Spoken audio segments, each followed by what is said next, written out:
defining the parameters for good MCQs. Well, having outlined these rules, where do we go from there?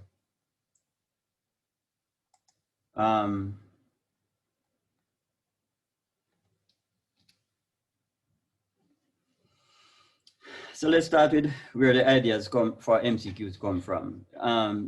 By the way, this presentation is really intended for more so for novice MCQ writers than for experienced writers. But it does present a systematic approach to the exercise. So where do ideas for MCQs come from? During interactions with students in tutorials, in the clinic, in the operating theater and on rounds. Cases and problems that you encounter during these interactions with students, during your reading. And if you want to do it systematically, you can dissect your instructional objectives. The general objectives are not sufficient to generate questions. So you will have to probably write your own detailed objectives based on the general objectives which the department issues for the purpose of writing questions. And you can look at other MCQ banks for ideas, for example, the Lange Q&A series and other banks, other questions based on the American, what the Americans use for their entrance exam for residency. Good practice is to, I think it's a good idea if you, whenever a good MCQ question occurs to you, you should write it down. Write it down on a piece of paper and probably generate the question as soon as you can. And I think we should all try to do this throughout the year. As questions occur to us, just write it down and complete the process quickly before the idea slips from your mind. And you need a systematic approach, which I'm trying to describe in this. You need a repeatable, reliable approach, which I will be trying to describe. So what topics, context, and level should guide individual question writing? The topics are assigned to you by your examiner, by the chief examiner for the department. Usually the examiner will use a table of specifications, very versatile instrument, which you can see displayed here, to determine what questions, the mix of questions that will be asked in the exam. And then we'll parcel out the questions to individual writers.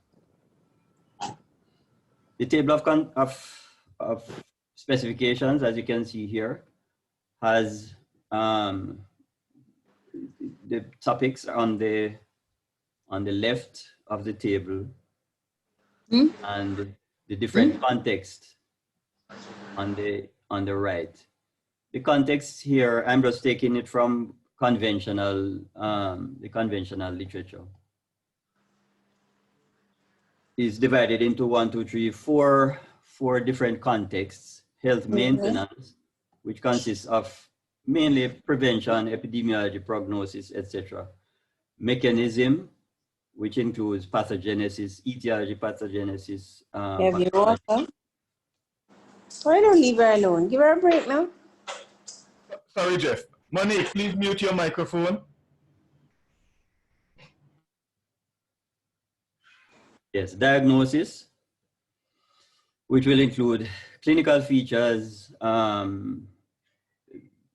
imaging, etc., differential diagnosis, and management, which will include treatment, complications of treatment, complications of the disease, etc. As you will see, as we progress, this same table of specifications is used for the individual question writing. It's a very versatile instrument, which we will use to break down the individual topic into different sections, which we can use for writing. The level of the question may also be assigned by the examiner, but usually it is not. Level means, what are you testing for? Are you testing for just knowledge, or are you testing at a higher level for comprehension? And the highest level, of course, is application of the knowledge. If you are not assigned a level, favor questions which test for application of knowledge, for clinical application of knowledge. What format should you use? The National Board of Medical Examiners only uses single best answer format, and they have an extensive explanation on their website as to why they have resorted to this, why they have abandoned other test formats. The MBBS final exam in surgery seems to be also headed in that same direction. Certainly the current university examiner has indicated that is the direction in which he is going. The current university examiner for surgery has indicated that is the direction in which he is headed.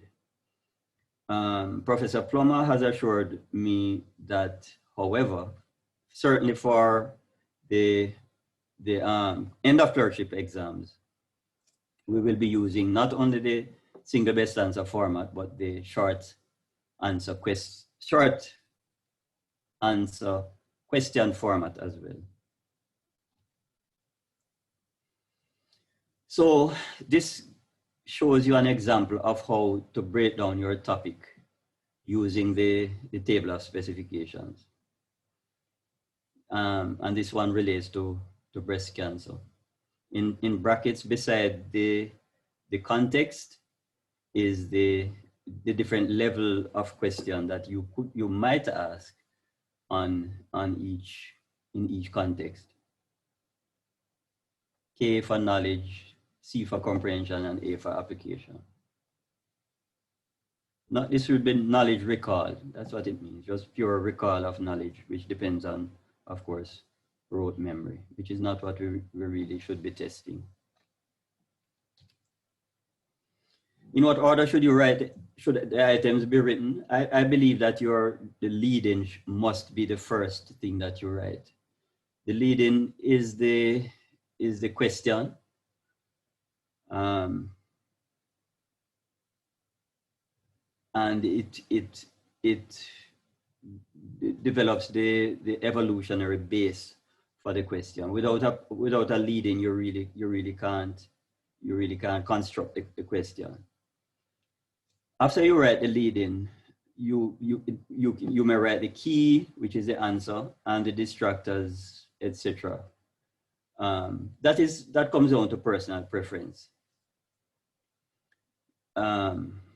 which you prefer to write after you write the lead-in. The option 4, which is where you write the options first, is particularly suited for the long version of the questions.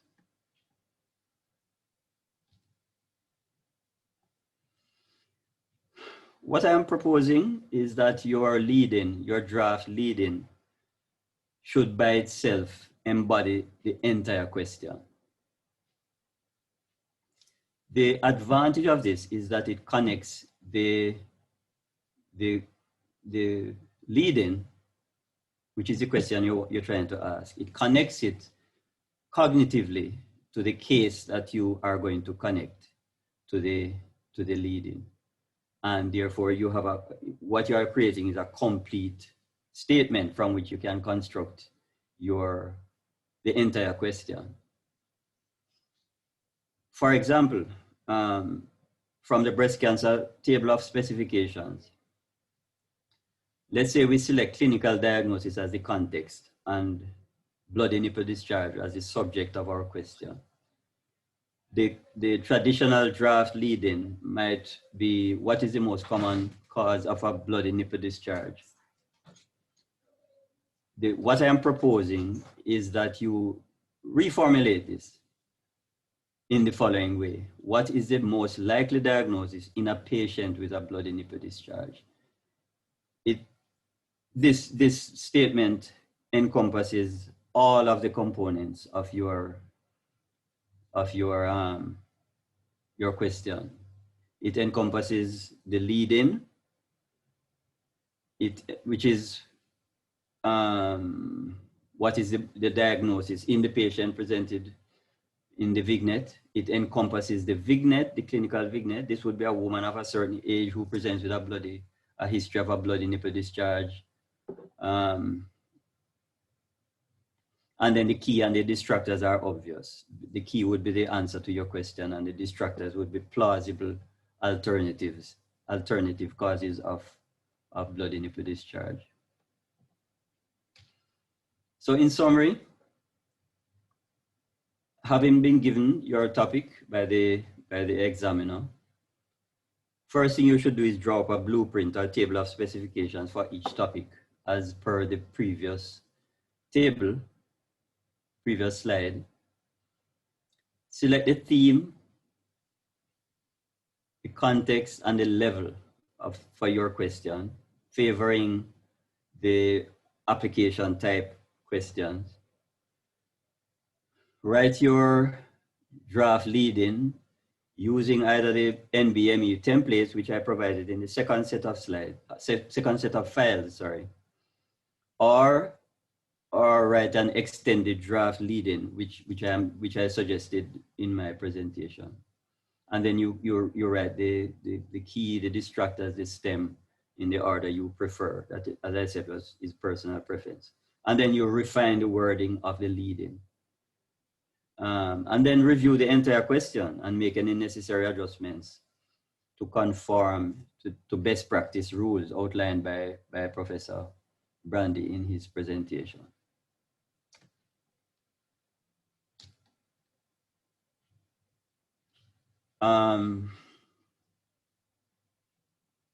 This is not really for the question writers, but just a reminder that the questions need to be analyzed at the end of each exam and revised accordingly.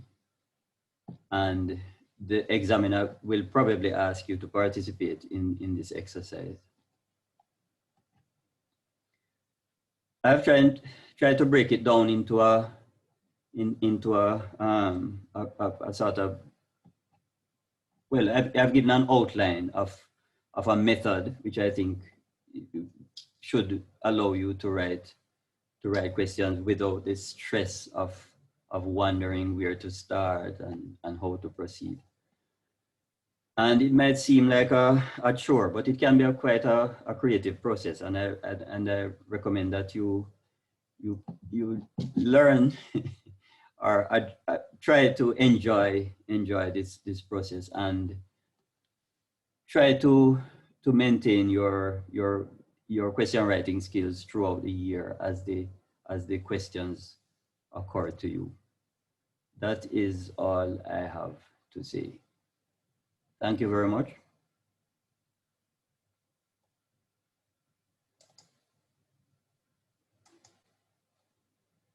Thank you, Jeff. I'm sure you're open for questions. Yeah. And after that, we will jump right in. Yes, good morning, Dr. East, and good morning, everyone. Just please, could you tell me what is meant by STEM? You said you had key and distractors and STEM and so on, just for my own clarification. Yes, I sent out some files, which indicate all of that. And Professor Brandy's presentation is very clear. The STEM is the clinical vignette, the introduction to the question. Okay. And the lead-in is the question per se. Okay. And then the key is the correct answer. Thank you. Right. And the distractors would be plausible answers. They must be plausible. You shouldn't put in distractors which a student can say, oh no, this is definitely not the correct answer. There should be a little doubt in his mind or her mind as to whether the distractor is correct. Thank you very much. Okay.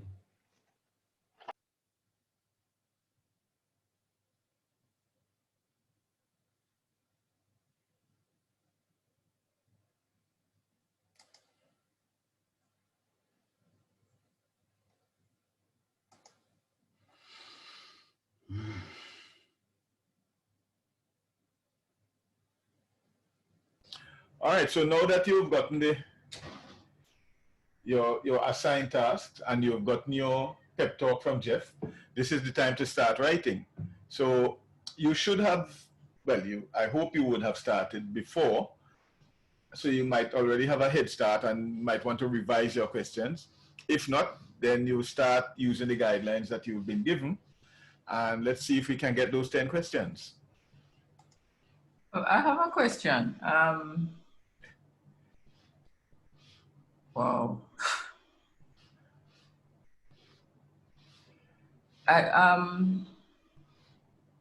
We're going to write individually and then compare notes.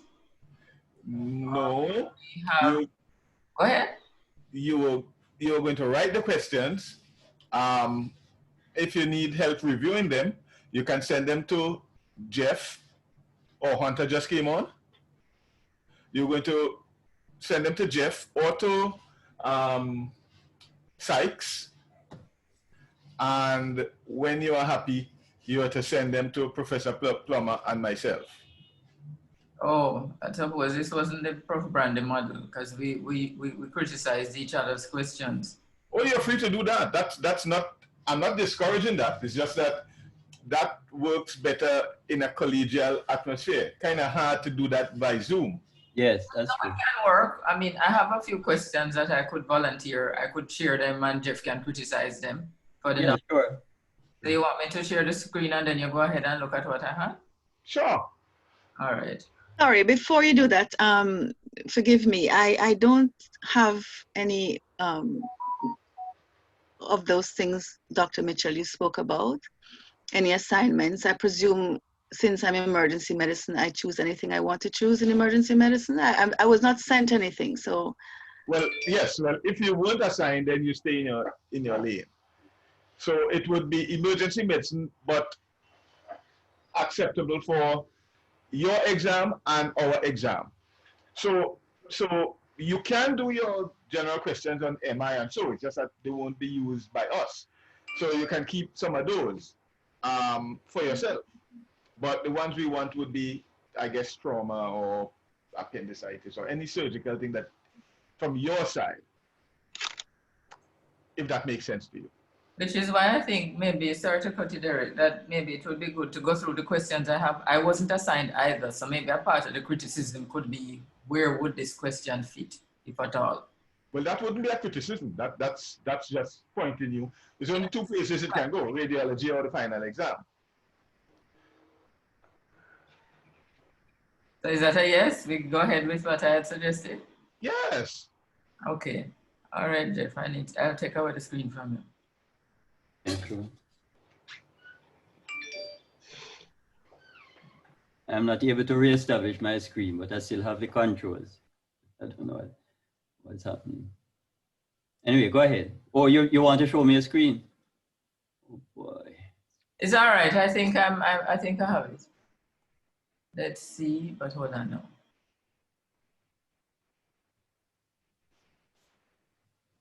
Okay. Yes.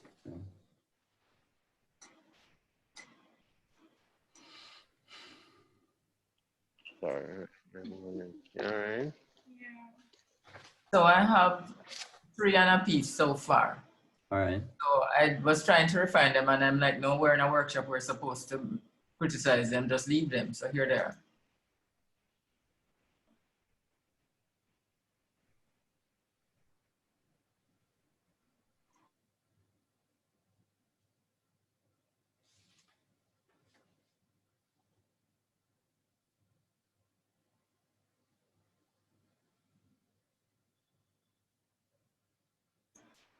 So I won't talk. I'm waiting on you to talk about the questions. Mm.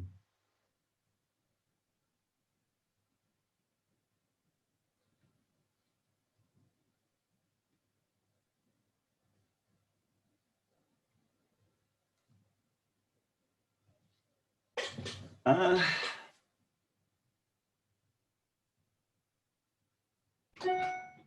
Well, my first thing I would say is that we have made a decision in the department some time ago, and we have reinforced it on every occasion to try as much as possible to have 5 stems. So the first question I would say, please try find a 5th one. Okay, well, I was looking at some of this stuff that we got, and I was reading them in random order, and it said 4 or 5. So Yeah, that might have been the presentation, but the department policy is 5. right, that's okay. Right. Dan, for the first question, wondering if you shouldn't give them a little bit more on the clinical side. Is the abdomen? I think it would be reasonable. That's fine. I mean, everything, because when I was writing, I actually wondered if I was chatting too much. Yeah, sometimes you do wonder. Sometimes the stem turns out to be quite long, but I think you need to give them really enough as much information as they would get in a clinical setting. Let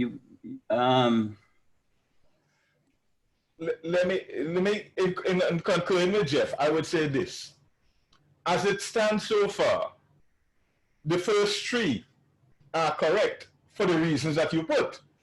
In other words, because you haven't indicated which direction you want the student to go. With somebody who is jaundiced, that's what you'd be looking for the first imaging? No, but the problem is you put to exclude a perforated duodenal ulcer.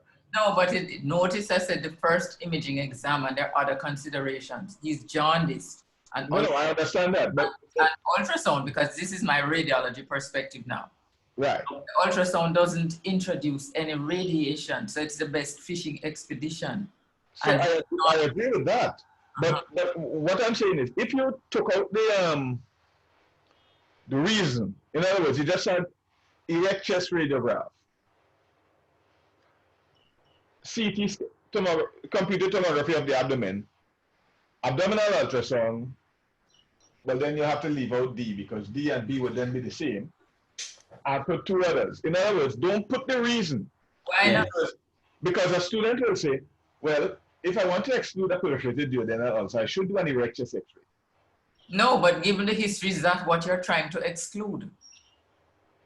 Because aren't we supposed to interrogate the whole analysis process with the student? It's not supposed to be cut and dry. Dan, I think the point I was making, I think I agree with Derek, but the point I was making is that you need to give them a little bit more. Just abdominal findings on examination of the abdomen. Okay. Because you would normally request an imaging test just on the basis of the history. Oh, really? Yeah. I am the radiologist. I am writing for my people. I've actually had fights because we're trying to get a proper history on the patient. Isn't that usually a function of seniority, though? What? Requesting tests without having examined the patient. No, I'm just. I don't want to go there. I don't want to go there. Let's just leave that alone. I'm the radiologist, and I'm telling you, sometimes the radiographer is the first person who touched the patient. And they might want a leg X-ray of the right leg, and the patient say, no, it's the other side. And they write it on the card. So that's a part of my issue. So do I ignore that? I mean, that's a part of the reality. But we don't want to reinforce it, Dan, please. So. No, but the point is I want them to think about what they've been presented with and why are they going to order the chest X-ray? Is it for pre-op? Is it for perf DU? So that's part of my thought process. Mm-hmm.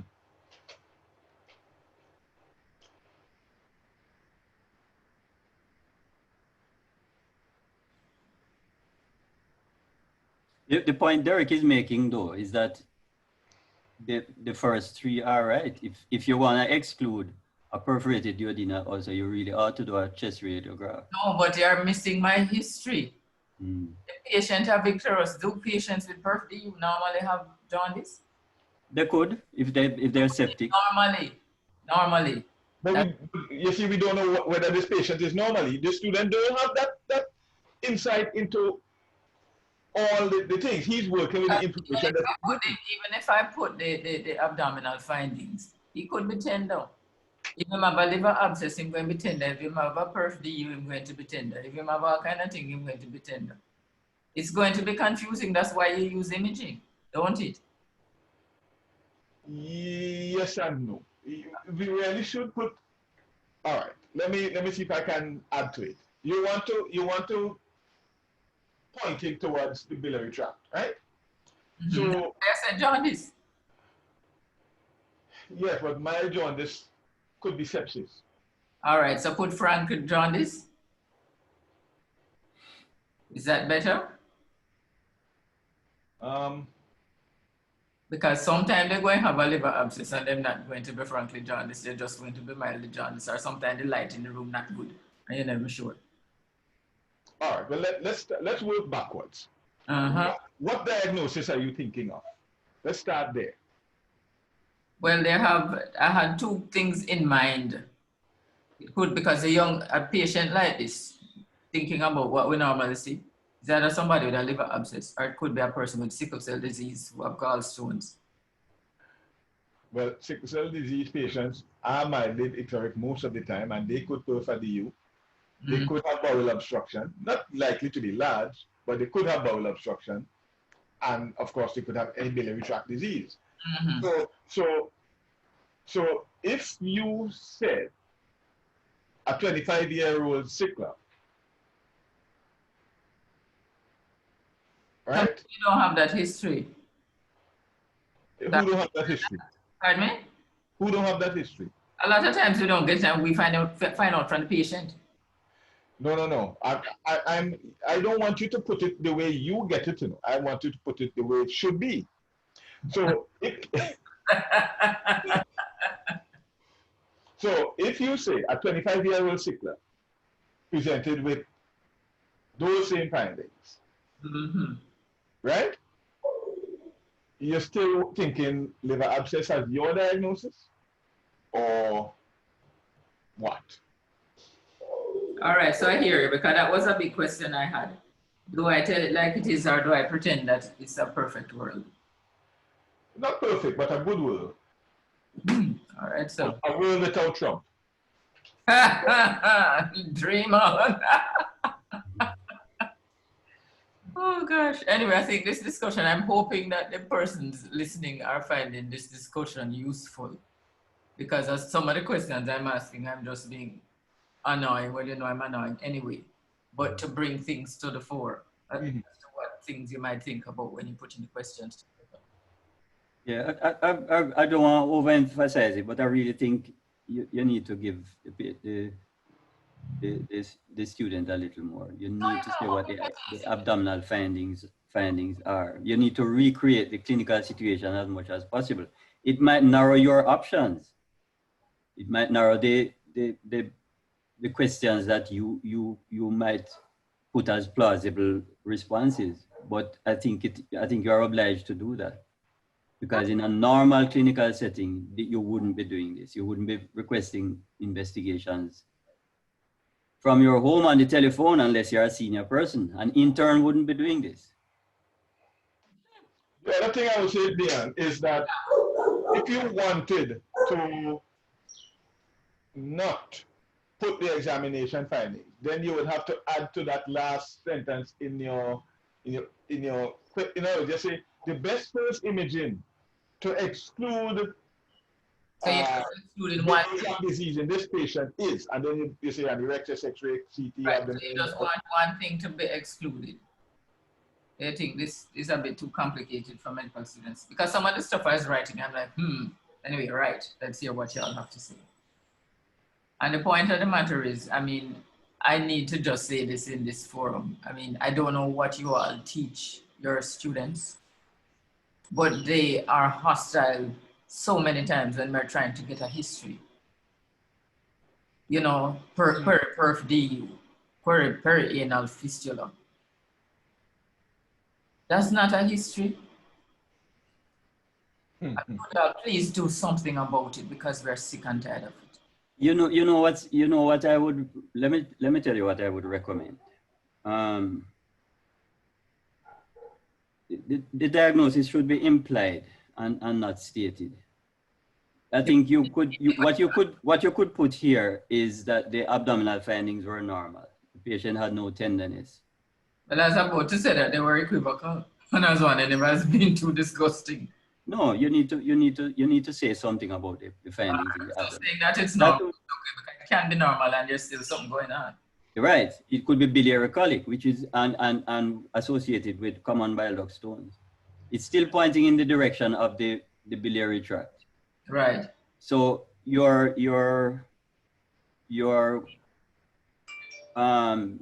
distractors would remain the same, but without the to exclude part. So an erect chest radiograph not going to give you any information, any significant information that in that patient. His abdomen is normal, but it is for a student who is not aware and not knowledgeable, it might seem like a reasonable option. Computed tomography certainly wouldn't be the first investigation, so it's a good distractor as well. But you wouldn't put you just computed tomography of the abdomen. You would be alarmed at how many times we get that as the first request from the Yes, but it's not the most appropriate. It isn't, but you know, as I said, I'm trying to do something else now. Hijacking the thing. Just please remind them of, you know, giving a history and think about what it is they're trying to do. Yes. Right. So I think we are agreeing that we want to add something Right. about the examinal examination, and you might have to add two distractors. Yes, and Yes. take off the to exclude. Right. Right. Let me just highlight that so I don't forget. All right. Next question. 3001 presents with copy of SP.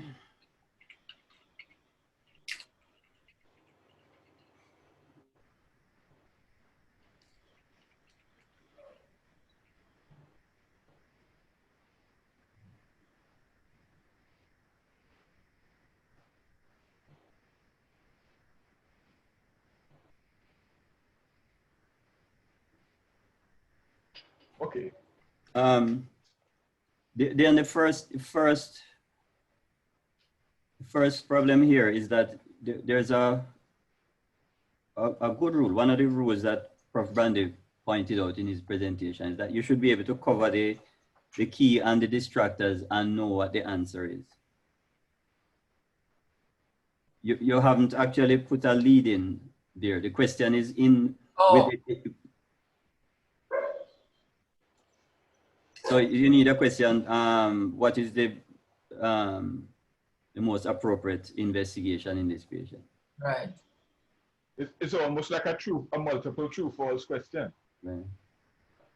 The other thing I would say is when you edit, you have to say to yourself, if I exclude the following words, will it change anything? So using that,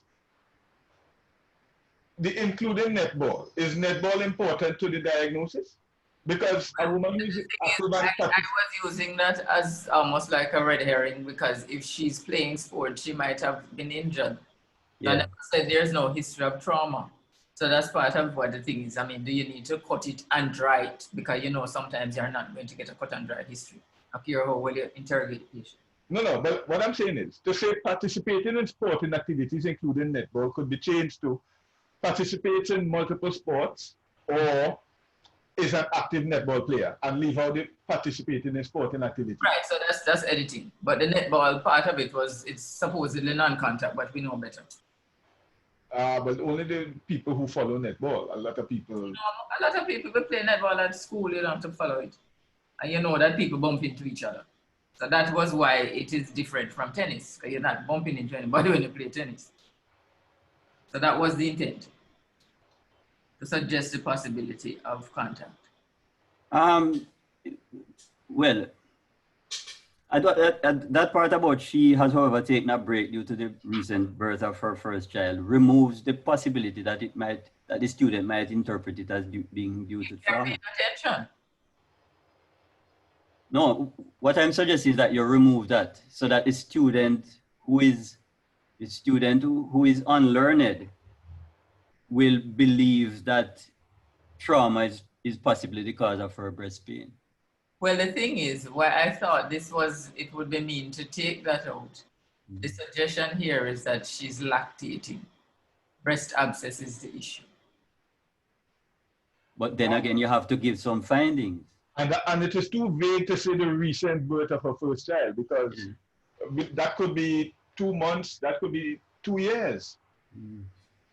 So You haven't said that a lump was found. do they always have to have a lump for breast abscess? No, Because- but you need to state. You need to give the Because once I had, the student. breast was just inflamed.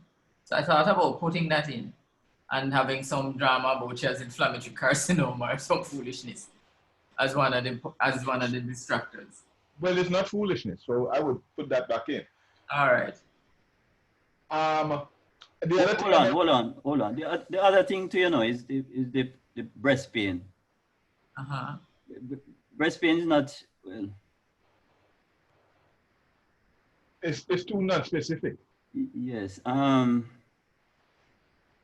You would be surprised how many times people are sent for imaging because the breast pain, the end. And the point is, if they're over 40, we never object. We just do their mammogram and call that George because they should have had a mammogram anyway. No, man, you have to give the student more. That's fine. No, I take that. But so as I said, criticize away because I said I wrote them this morning before the session. Okay. Right. The part about she was not raised by her mother. So in other words, she don't know what happened to her mother. No, but if you took that out and say she's not aware of any family history, then she's not aware of any family history. Fine. Because as I'm writing it, as I said, just having I think you should take that out as well. You are leading the student down a path when you suggest that. Just present the findings and then ask a question. I suppose the difficulty I still have is that history taking is an art and patients will lead you all around the garden path and you have to bring them back to base. And I suppose, I don't know how you interrogate that or at what stage you interrogate that in your training. Yeah, but we're not training them here. I know I'm not, there's the temptation to do that in questions, but I think you need to be guard against it. So it needs to be cut and dry. Yes, clinical, perfectly clinical. Cut and dry. What was the history, the examination findings? What is the most appropriate next to do?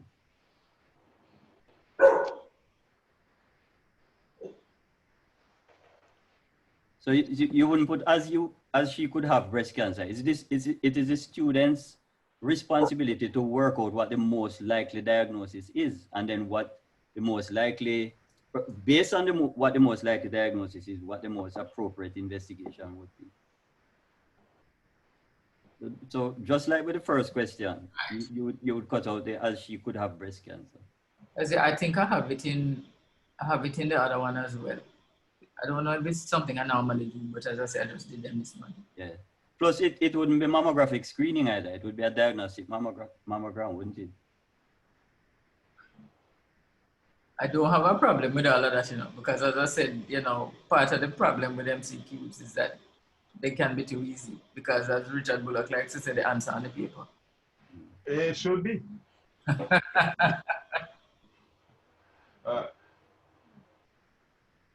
Right. So So what do you think about the rest of the distractors? the problem with the distractors is that your distractors are two-part. This because of that. And this tends to work for multiple true-false questions. In other words, you answer, this is true, this is true, this is false, this is false. The reason for the mammographic screening, why you put she could have breast cancer? Why would you put that?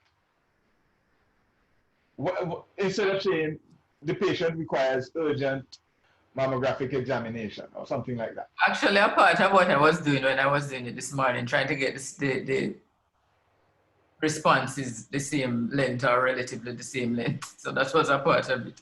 Yes, and I will end up with that. The patient needs reassurance. Full stop.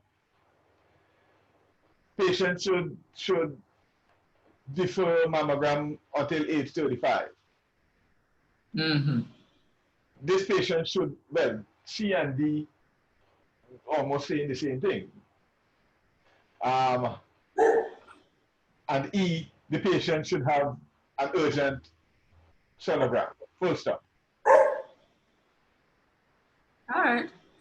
No, I don't agree with you there, Derek. I think C and D are good distractors. But not if you shorten them. Because if you shorten them, you say the patient should wait until age 35 to have a.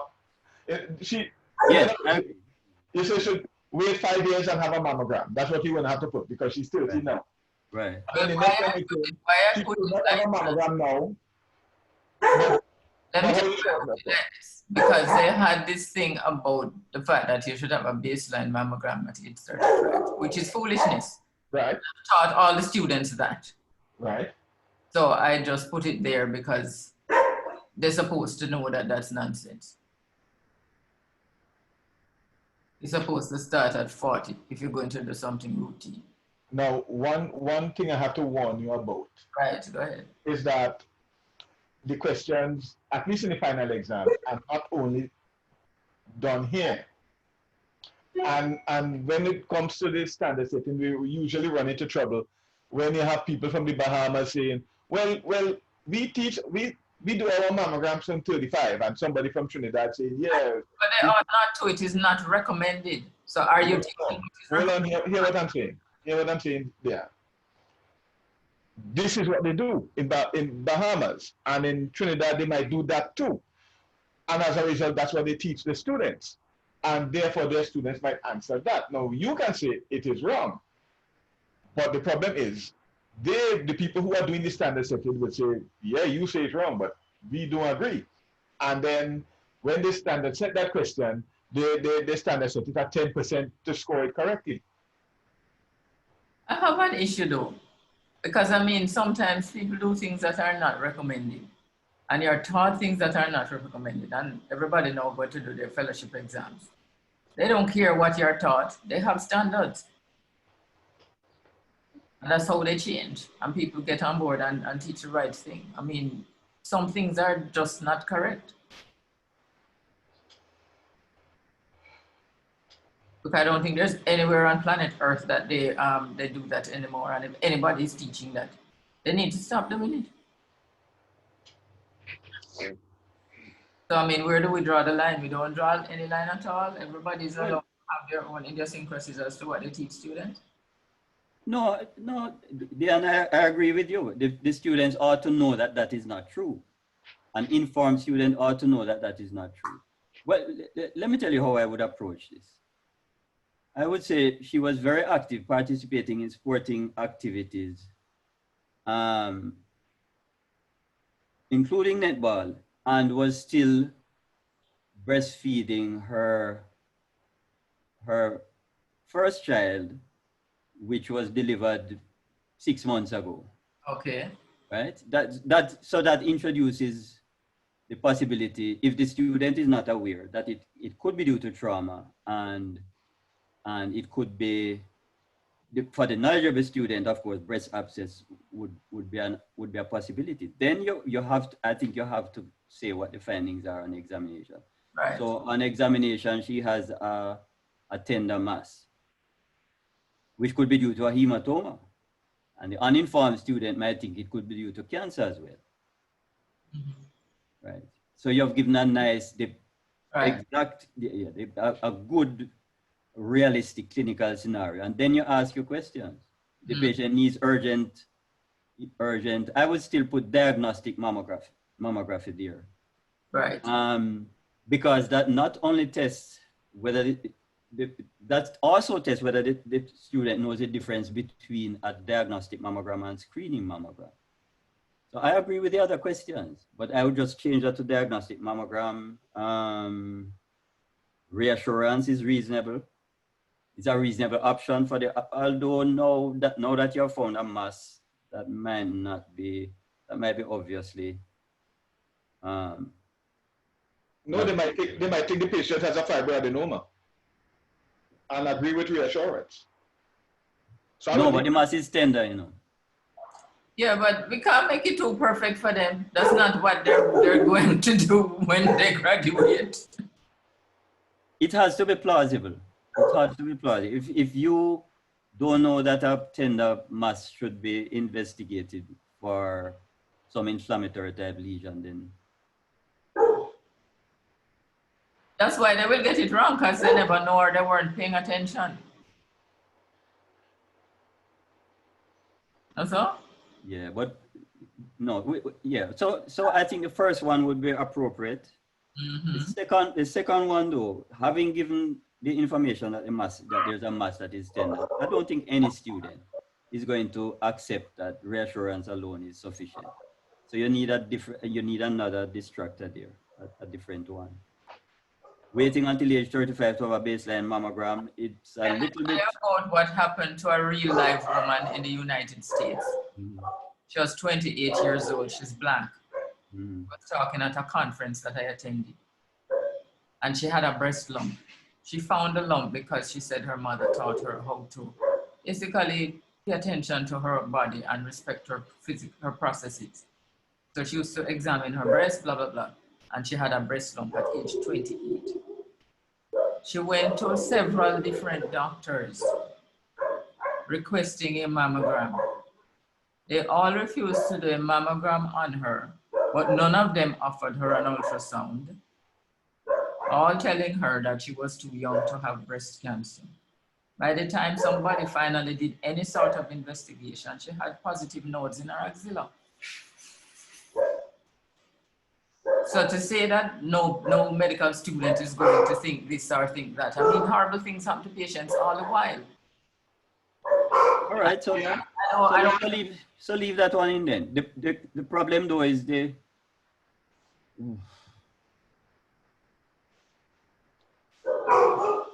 because of the difficulty you have, you think it's too obvious. But I don't agree, not from what I'm used to.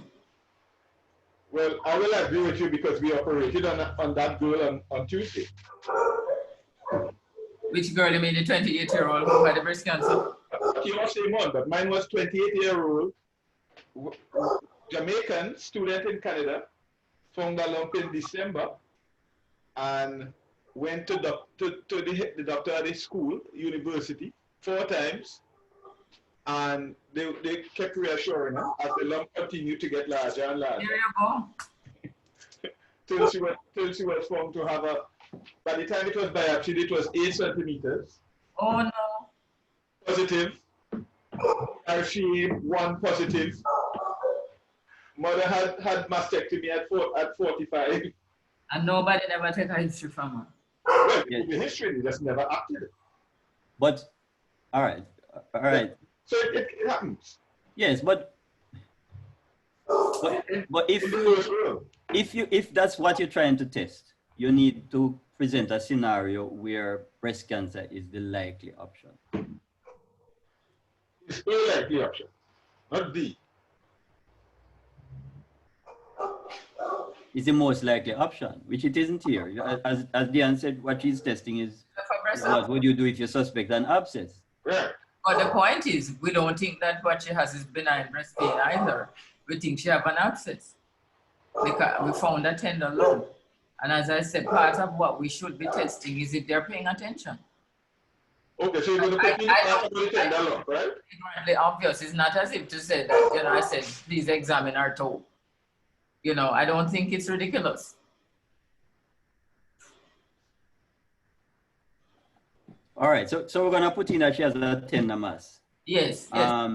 Change screening to and tidy up the history, and she has a tender mass, and just put diagnostic.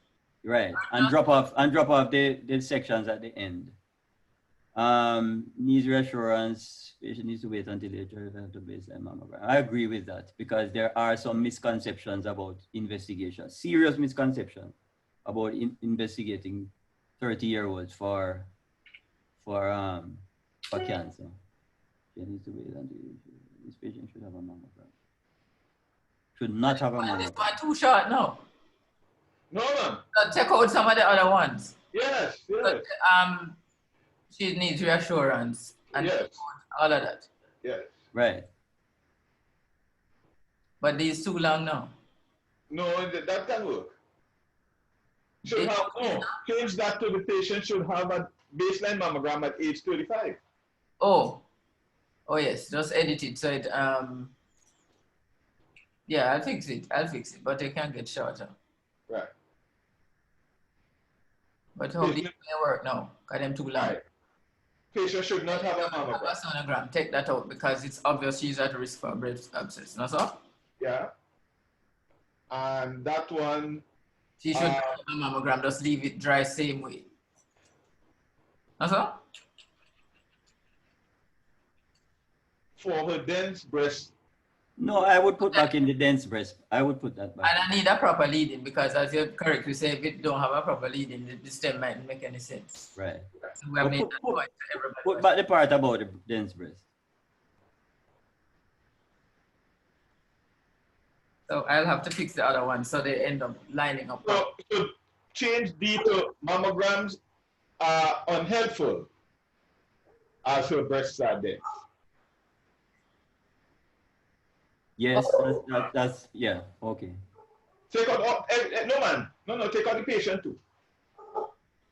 I was just making them hypnotic. No.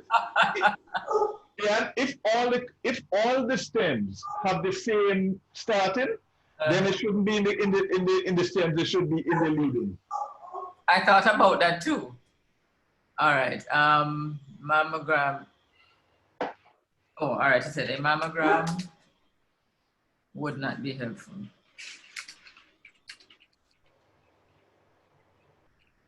No, you're making it long, man. A mammogram is unnecessary.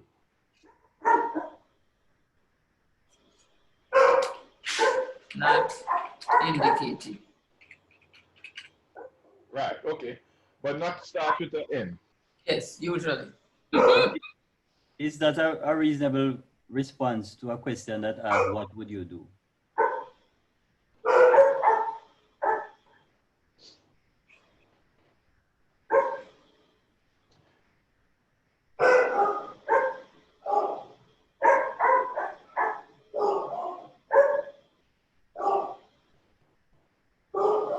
Well, It can be, I think. that can't be the lead-in because it would affect C. Because C is pointing out some future action. That's not, right. Not any current action. So the lead-in may have to be different. The action could be observation till X time. Depends on. Yes, that's right. That's right. That's right.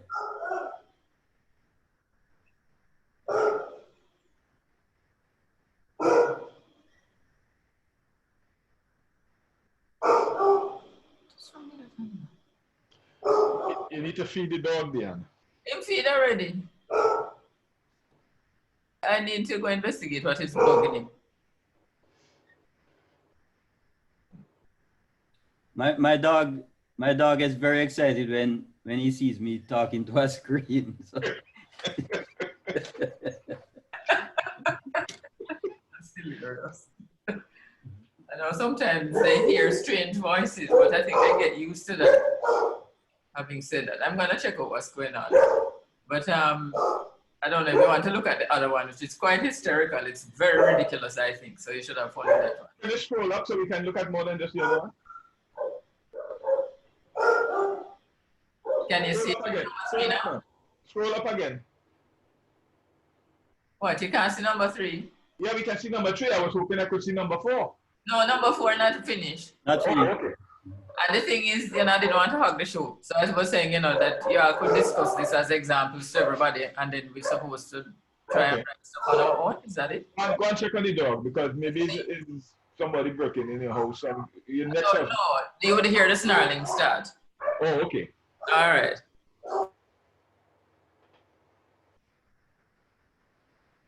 Acyanotic, mild respiratory distress, dry mucous membranes, and skin tint. 37, and satis. 87.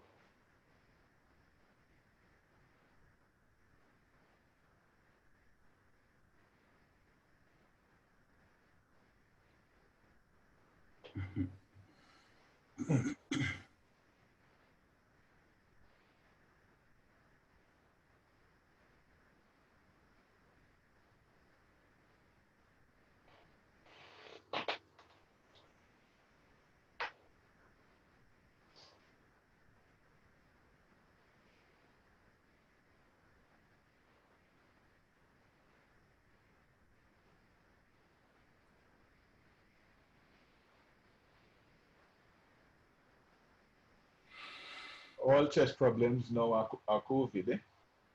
Mm.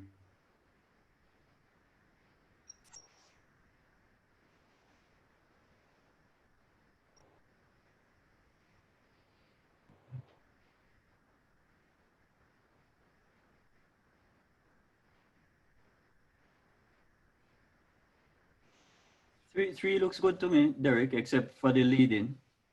It needs another stem, but I'm looking at It needs the, another stem and it needs a leading. and they need to shorten still.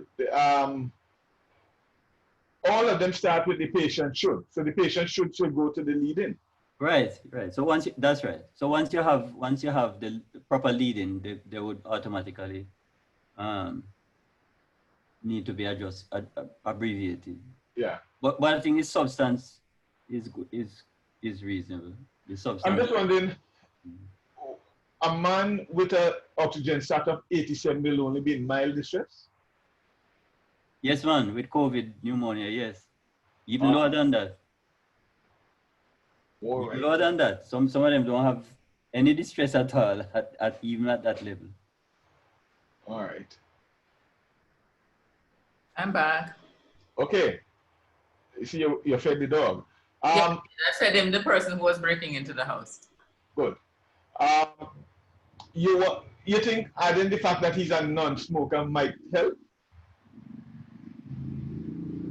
I'm not so sure, because I guess it would be a nice red herring, because I think. No. I said non-smoker. So it's not a red herring. It's more helpful. Oh. No, I don't think that's necessary, Gary. All right. Okay. I think all there needs to do there is add the lead-in and shorten the distractors and the So once you have the lead-in, you would need the patient should. Right. So the next step for the patient should be should be one. home, urgent CT chest. Right. That's right. Blah blah. And I need a fifth distractor. Yeah. That's right. So the answer that I was thinking correct is the CT, not the chest X-ray. Yes. So everybody's okay with that? And students should know that at this stage. Okay. Hi, Dion, can I ask something? Go ahead. I'm just wondering, following up the discussions earlier, if adding something a little bit, even a bit more specific to COVID would help, like adding something like a history of anosmia or loss of taste. So, I don't think it's necessary, because clinically they can, as Jeff was saying, sometimes all they come in with is a low oxygen stand. They're not even coughing. One of my friends Correct. had it, and how he presented was with fatigue. Correct. But a whole lot of other things that would present like that as well. Yeah, but to me, the giveaway was this. Yes, and a mild respiratory distress. And he had a cough. He's 70, he's high risk. So I don't know, I thought that was a giveaway. Plus the fact, maybe you could maybe rather than putting a specific COVID symptom, is to say that he presents in June 2020. Put a date. So, you know. Right, in the middle of the pandemic, yes. Yeah, because like Derek was saying, that somebody who has a chronic history of smoking can quite easily present like this and not have COVID. But within the environment of COVID environment, I quite agree that if you take the environmental factors into consideration that this is 2020 and this is the prevalence of COVID is probably high, then that becomes pretty high on the diagnosis. But that's why I was going to add that he's a non-smoker because. All right, hear my point of view, because I cannot help the fact that I'm a radiologist.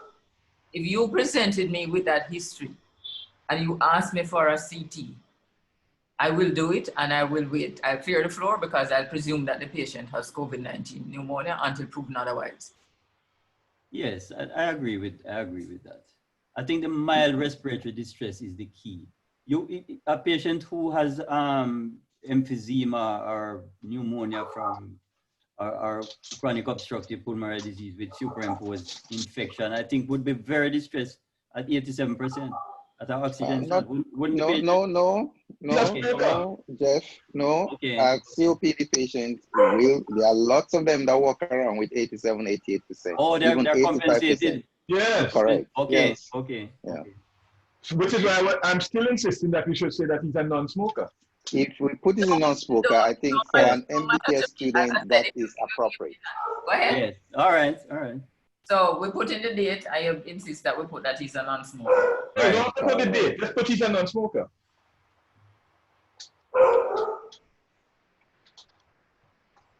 So why we're not putting the date? Let me hear. Because the date is not necessary anymore. Not if the question is to be used in the next I exam. suppose if this was Right. if this setting was last year, then to be a different, the context would be That's different. right. That's right. So I think there should be some hint of the time when the patient presents. Yeah, Otherwise, I this think so. question is, you can use it for more than another 6 months. Yeah. Right? Yeah, the prevalence, the epidemiological prevalence gives context to this particular That's right. question because we think COVID now. That's right.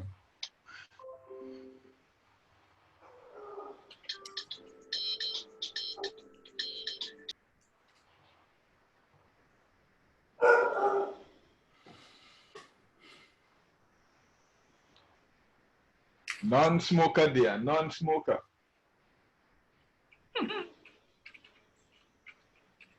Appropriate. Appropriate is the word or the next step.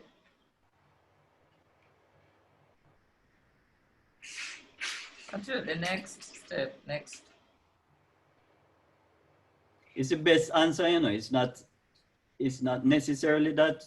That the rest of it is not right. That's right. That's right. Suppose you don't have CT in your hospital.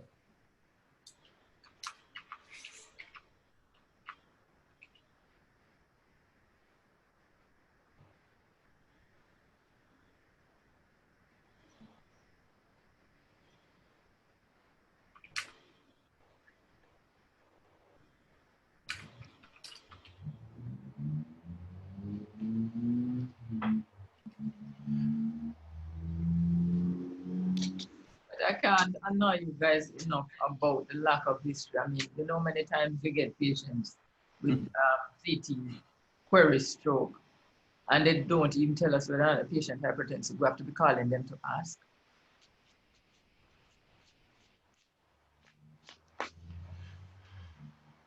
It's very, very bad. Don't worry about it, would be. When I read it, but I can't try and fix it. I will try to make sure it's some sense. And you need to have it. And everybody needs to have it. Well, I think this has been very useful. Oh, good. Yes, really.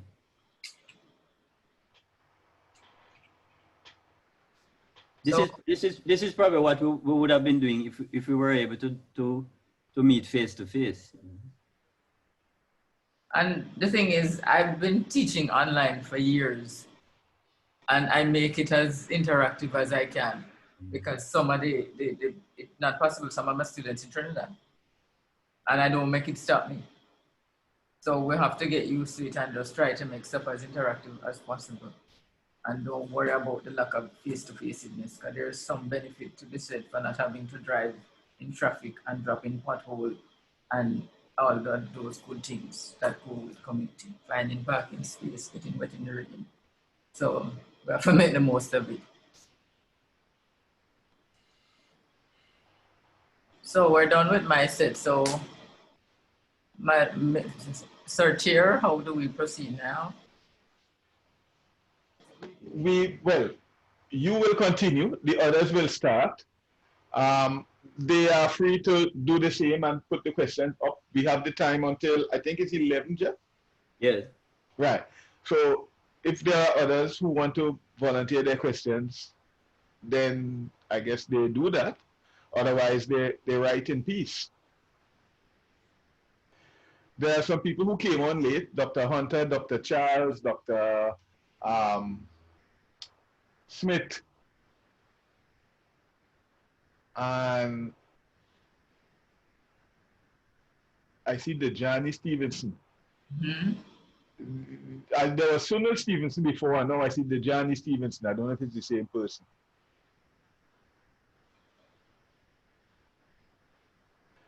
You all have the presentation sent previously by Dr. East. You may have to go through them, read the notes, the lecture notes, because I don't think it's reasonable to ask him to do the presentation over, but we would welcome your questions as they are written.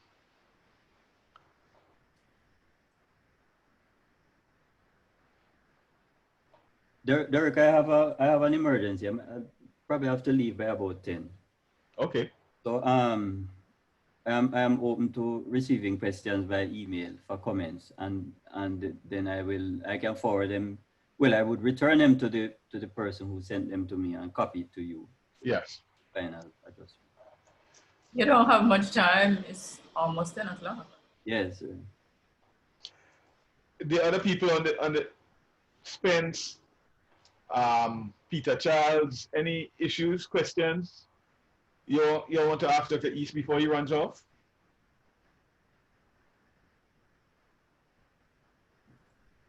Lindbergh Simpson.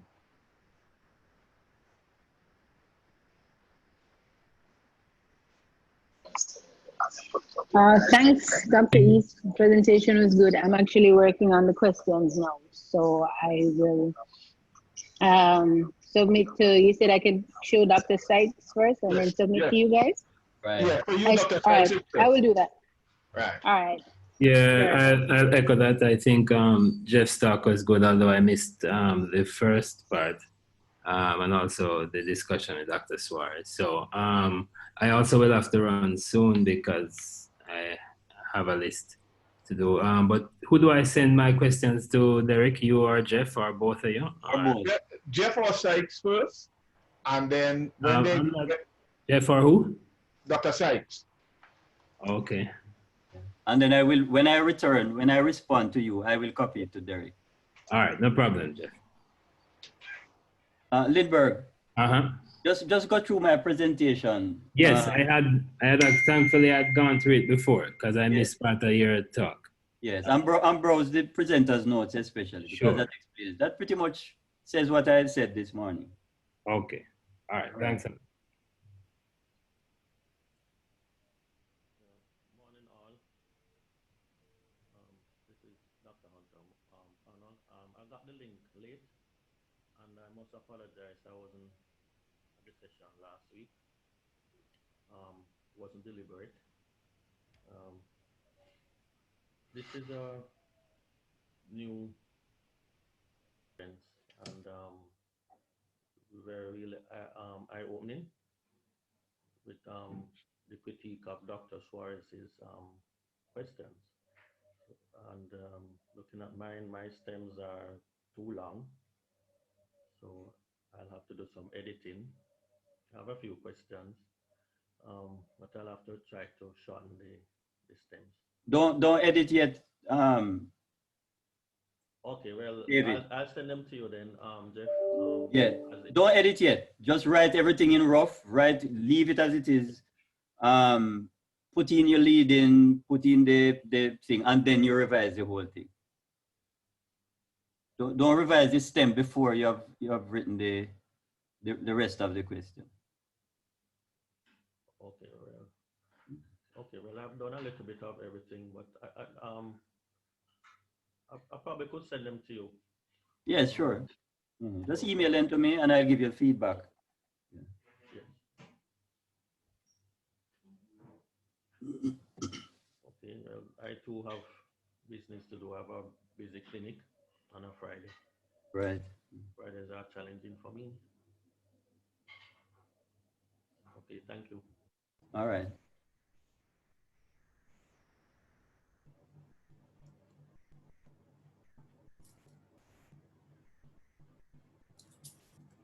Okay, so Metalo, you will send your questions to Sykes as well. And I guess the people at university may have it easier access to Dr. Sykes. Who else is there? Sunil, do you have anything? Kelvin, you were saying something? Oh, no, sorry about that. Right. Right. I will put the questions together, sir, based on the topics and email as well. Right. Okay. Because you have to run off the clinic. Well, clinic is being covered. I made arrangements, so I'm still here. Okay. Dr. Charles, any issues?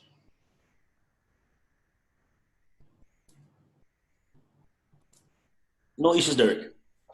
All right. So you will send your questions to Dr. Sykes as well? Sure, I will. All right. Merton.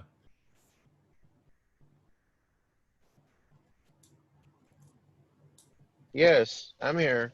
Yes. Any issues on your side? No issues. I missed Dr. East's presentation. I was seeing a patient, but I will go through again the document that was sent, the presentation that was sent.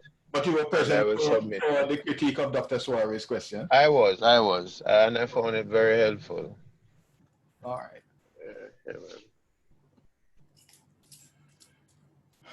Well, the real question is, Jeff, Yes. what are we sitting here for the next hour to do? Because if people want to write their questions in peace, then fine, they go off and do so. Yes, I agree. Then there's no need for us to hog the airways. That's right. I agree. So if there are no issues, I guess we could terminate the meeting. That Yeah. sounds like an excellent plan. I agree in total. And Diane can go and look after her dog because she's the host. Lord have mercy, can you imagine? And it's not just one of them, but they're quiet now. All right, so I can end the meeting now. Yes. I believe so. Everybody have a good weekend. Stay safe. Okay. All right. Bye, thank you. Thank you. All right.